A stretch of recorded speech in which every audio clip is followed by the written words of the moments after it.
현대를 살아가고 있는 이제 우리가 이제 그 어느 시대보다도 이제 풍요로운 그러한 삶을 살아가고 있는데요. 그럼에도 불구하고 이제 과학적으로 발달해서 편리하고 더 오래 살아서 장수하고 있지만 어떤 면에서는 우리가 살았던 그 어렸을 때 이제 그러한 시대에 비추어 보면 오히려 더 행복하지 못하다라는 그런 고백을 하는 분들이 참 많이 있음을 보게 됩니다. 이제 삶에서조차도 어떤 의미를 이렇게 찾아가면서 살아야 할지 좀 잘 모르고 방황하는 그런 젊은이들도 상당히 많이 있는 그러한 시대고, 또 이제 우리 어른들은 덜 하지만 요즘 젊은 사람들을 보면은 많이 이제 공황장애 그리고 우울증 이제 이런 것들로부터 자유롭지 못한 그러한 젊은이들도 상당히 많이 있음을 보게 됩니다. 이제 이것에 대한 이유가 뭐 여러 가지가 있을 수 있겠지만, 이제 어떤 면에서는 이제 생명 이것보다도 생존이라는 것을 더 많이 의식하며 살아가기 때문이 아닌지 생각해 봅니다. 우리 성도님들은 어떻습니까? 생존에 많은 신경을 쓰고 있으십니까? 생명에 많은 신경을 쓰면서 살아가고 있으십니까?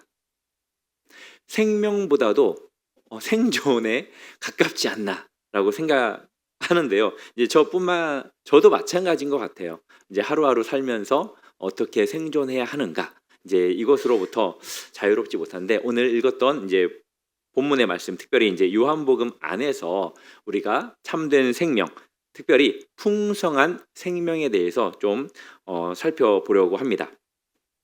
이제 10장을 봤는데요. 이제 9장에서는 이제 맹인 치유 사건에 대해서 언급을 하고 있거든요. 안식일에 예수님께서 맹인을 고치십니다. 그런데 바리새인들이 격분하죠. 그들은 자신들이 이스라엘의 목자라고, 참된 목자라고 그렇게 생각을 했습니다. 그렇지만 예수님께서 베푸신 이 기적 앞에서 오히려 그들이 눈먼 맹인과 같은 모습을 보여주는데, 이제 이런 상황 속에서 예수님께서 뭐라고 말씀하시느냐? 나는 양의 문이라, 나는 선한 목자라라고 선언하시면서 참된 생명을 주시는 분이 정확히 누구인지에 대해서 이제 이야기를 하고 있는 내용입니다. 오늘은 우리가 이제 이 본문에서 특별히 생명이라는 것에 대해서 좀 생각을 하려고 하는데요. 가장 먼저 우리에게 이제 생명이 부여된 사건 하면은 창세기 2장 7절의 사건이죠. 하나님께서 땅의 흙으로 사람을 지으시고 생기를 그 코에 불어 넣으셨으니 사람이 생명이 되니라. 여기에서 이제 생기라는 이 단어가 네샤마라는 단어인데요. 단순한 호흡이 아니라 이제 하나님의 신적 생명력을 의미하는 거예요. 네샤마.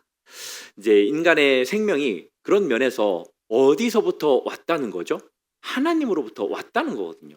우리의 생명이 부모님으로부터 이렇게 왔지만 가장 위로 올라가면 올라갈수록 거슬러 올라가면 궁극적으로 우리의 생명은 어디서부터 왔냐면 하나님으로부터 왔다는 거예요. 그래서 참된 생명의 그 의미를 우리가 어디서 찾아야 하냐면 하나님으로부터 찾아야 된다는 겁니다. 믿으십니까? 구약에서 생명이라는 이 단어는 단순히 살아있다라는 뜻을 의미하는 것을 넘어서서 하나님과의 온전한 관계, 그리고 하나님의 뜻에 따라 살아가는 삶, 그리고 하나님의 복을 누리는 상태, 이것을 구약에서는 생명이다라고 말할 수 있는 겁니다. 신명기 30장 19절에 보면은 모세가 다음과 같이 이야기를 해요. 우리 같이 한번 읽어보겠습니다. 시작.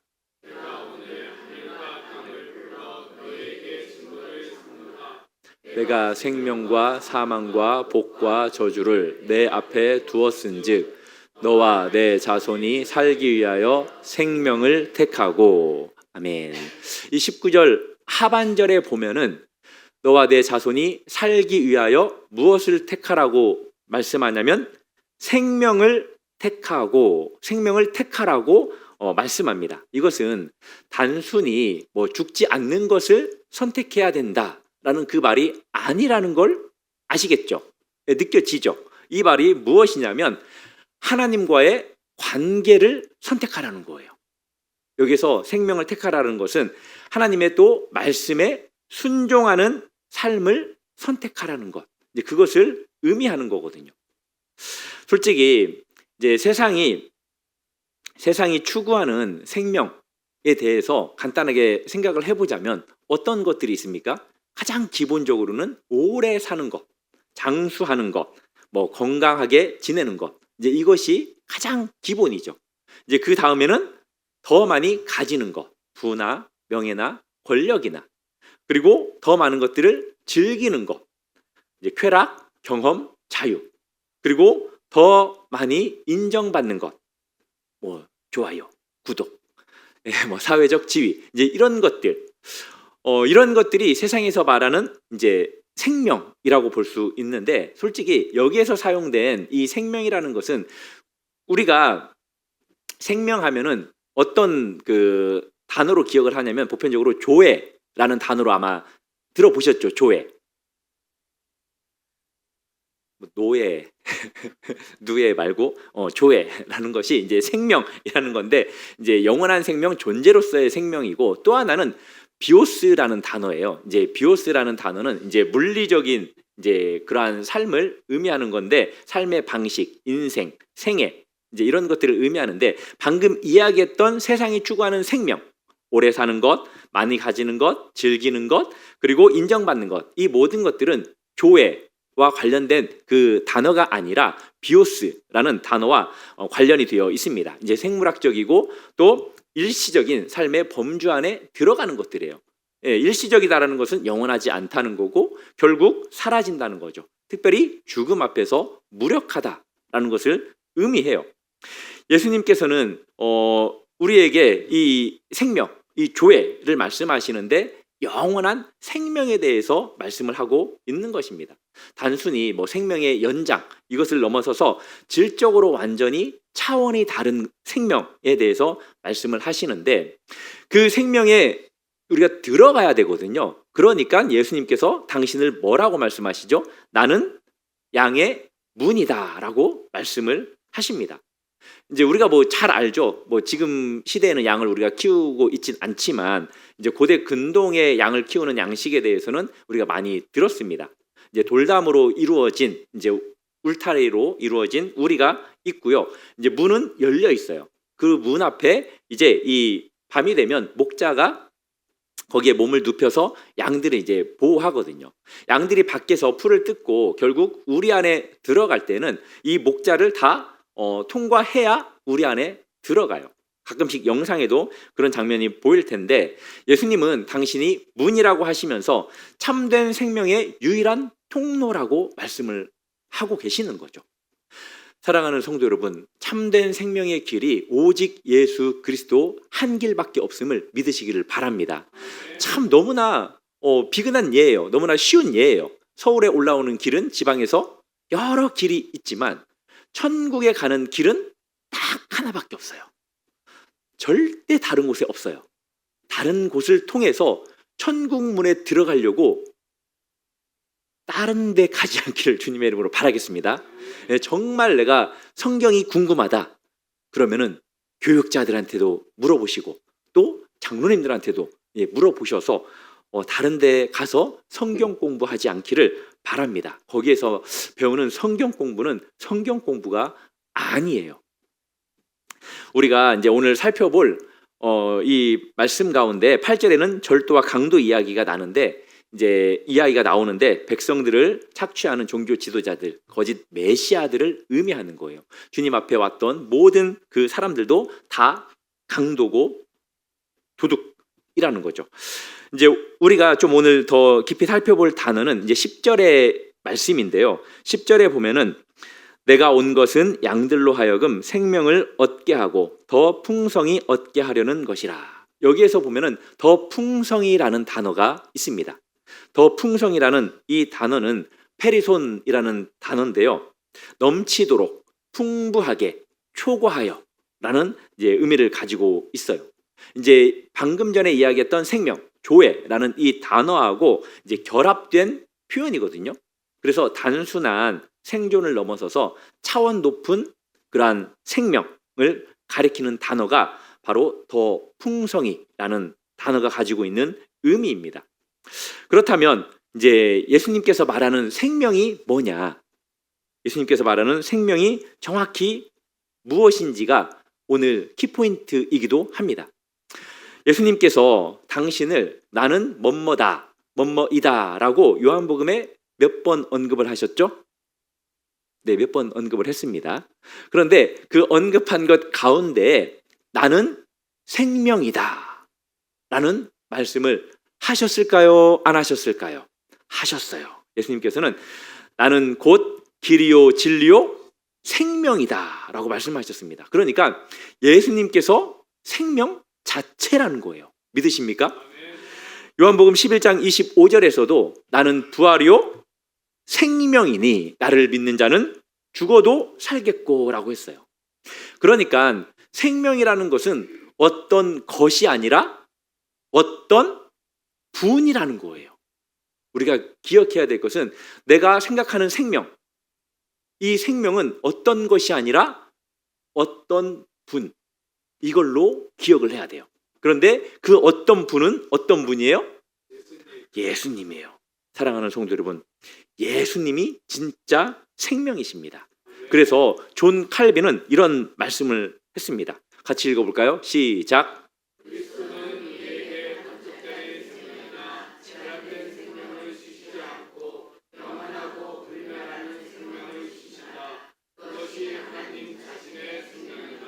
아멘.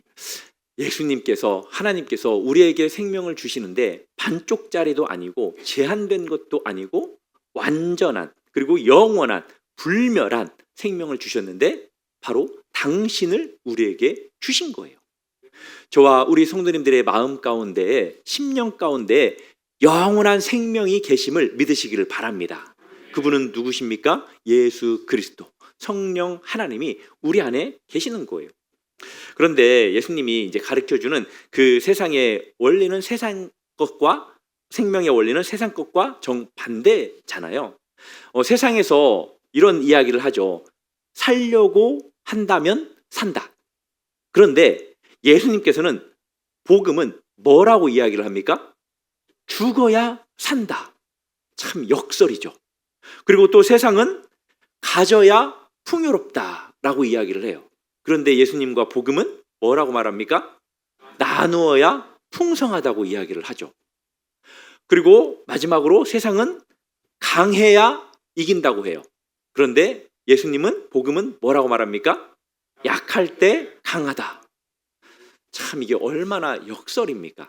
그런데 역설이 진리죠. 예수님께서는 마태복음 16장 25절에서 이렇게 말씀하셨어요. 누구든지 제 목숨을 구원하고자 하면 잃을 것이요, 누구든지 나를 위하여 제 목숨을 잃으면 찾으리라. 아멘. 이것이 바로 이제 복음의 역설인데, 예수님 자신이 십자가에서 죽으심으로 인해서 우리에게 생명을 주셨습니다. 그렇기 때문에 우리도 자아를 십자가에 못 박을 때 참된 생명을 경험하게 된다는 사실을 기억하시기를 바랍니다. 이렇게 이제 풍성한 예수님이 주시는 생명의 특징이 있는데요. 아까도 이야기했듯이 질적으로 다른 생명이라는 거예요. 예수님께서 주시는 것은 세상이 주는 것과는 완전히 달라요. 죄와 죽음의 권세에서 해방된 생명을 우리에게 주셨고요. 하나님과 관계에서, 단절된 그 관계에서 회복된 생명을 우리에게 주셨고요. 또 영원한 가치를 가진 생명을 우리에게 주셨어요. 그리고 두 번째는 현대적이면서도 동시적으로 이게 미래적인 생명이라는 거예요. 우리에게 주신 생명이. 요한복음 5장 24절 말씀, 예, 준비됐네요. 같이 읽어보겠습니다. 시작. 내 말을 듣고 또 나 보내신 이를 믿는 자는 영생을 얻었고 심판에 이르지 아니하나니 사망에서 생명으로 옮겨졌느니라. 아멘. 여기에서 이제 중요한 단어가 있는데 얻었고 옮겼느니라라는 단어예요. 이 단어는 과거 완료형이거든요. 그러니까 우리가 영생은 죽은 후에, 분명히 죽은 후에 영원한 영생을 얻는 것도 맞아요. 그렇지만 우리가 이 세상을 살아가면서도 우리는 어떤 삶을 살아야 되냐면 영생을 소유한 사람으로서의 삶을 살아야 된다는 거예요. 왜 그러냐면 영생이 우리에게 주어졌기 때문이에요. 그래서 왜 우리가 죽음을 두려워하지 않아요? 별로? 예, 영생이 우리 안에 벌써 있기 때문에 죽음이 별로 안 두려운 거거든요. 예, 그냥 눈만 감으면 확실하게 다음에 눈 떴을 때는 천국에서 눈을 뜬다는 사실을 믿잖아요. 지금 안 믿는 표정을 지으시는 분이 몇 분 계세요? 우리가 날마다 죽잖아요. 날마다 죽어요. 잠자기 전에 하나님 오늘 이 시간에 이제 죽습니다. 내일 아침에 부활로 다시 일으켜 주실 줄 믿습니다. 하면서 우리가 죽었다가 깨잖아요. 이게 우리가 몇만 번씩 하는 줄 아세요? 엄청납니다. 죽음과 부활을 우리가 살아가면서 몇만 번 경험하면서 살아가요. 사랑하는 성도 여러분, 부활한 후에 영원한 하나님 나라에서 완성될 그 미래의 소망 가지고 이 땅에서도 그 영생을 누리면서 살아가기를 주님의 이름으로 축복합니다. 그리고 생명은 관계라고 말씀을 드렸잖아요. 생명은 하나님과의 관계예요. 이제 나무에 가지가 있잖아요. 이게 이제 결국 떨어지면은 죽는 거거든요. 이제 우리의 생명도 동일해요. 하나님, 예수 그리스도 그 나무에 우리가 가지로 붙어 있느냐, 떨어져 있느냐가 우리가 생명이 있냐, 없냐로 말할 수 있는 거거든요. 요한복음 17장 3절에 보면은 예수님은 영생에 대해서 이렇게 정의를 하셨어요. 영생은 곧 유일하신 참 하나님과 그가 보내신 자 예수 그리스도를 아는 것이니라. 여기서 안다는 것은 이제 우리가 이야기하는 나 누구 알아. 이것은 관계가 상당히 있을 때 안다라고 이제 그렇게 이야기를 하잖아요. 히브리어나 헬라어나 안다라는 이 표현은 어떤 것을 의미하냐면 인격적으로 상당히 친밀한 관계를 의미하는 거예요. 그러니까 내가 모르는 사람을 우리가 안다라고 말 못하잖아요. 그래서 관계 속에서 우리가 누리며 살아가는 것, 가지인 우리가 나무 되시는 그 예수 그리스도께 붙어 있는 것, 바로 이것이 우리가 누리고 있는 생명이라는 거예요. 그 주님, 그 믿음의 뿌리, 말씀의 뿌리로부터 공급되어지는 그 생명력이 얼마나 우리에게 큰 기쁨입니까?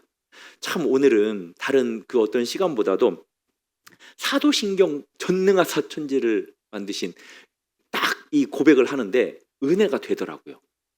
사랑하는 성도 여러분, 사도신경이 정말 위대한 고백이에요. 네. 우리 하나님이 어떤 분인가로부터 해가지고 다시 이 땅에 오셔서 심판하실 그 재림주에 대해서 처음부터 끝까지 고백하는 이 신앙 고백을 다른 사람들은 함부로 못해요.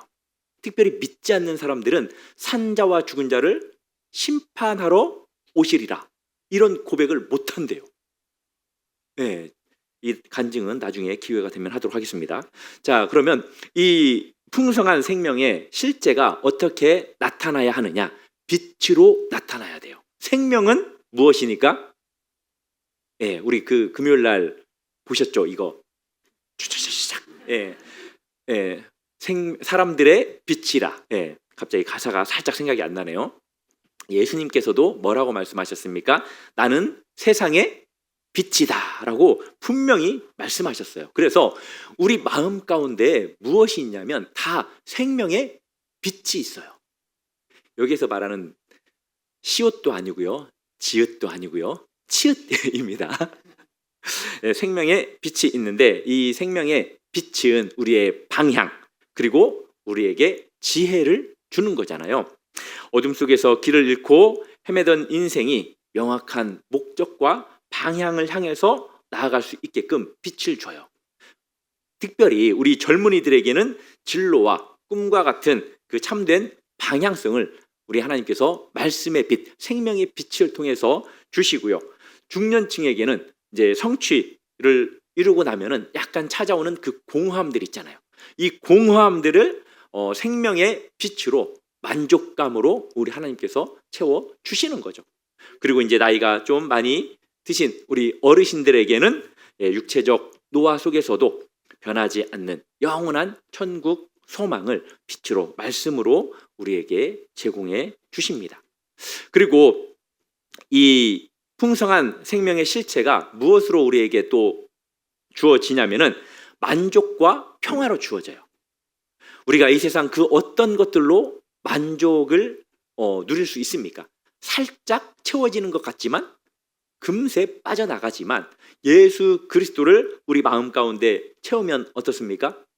그 만족이야말로 이루 말할 수 없죠. 세상의 것들은 일시적이고 조건적이에요. 얻으면 기쁜 것 같지만 잃으면 슬픔이 와요. 그렇지만 예수님이 주시는 생명은 환경과 여건과 상관없이 내적 평안으로 만족으로 우리에게 주잖아요. 그리고 이제 이것을 결국 다른 사람들에게 나누어 주는 삶을 우리가 살아야 돼요. 요한복음 7장 38절에서는 나를 믿는 자는 성경의 이름과 같이 그 배에서 무슨 강이요? 생수의 강이 흘러나오리라 하시니.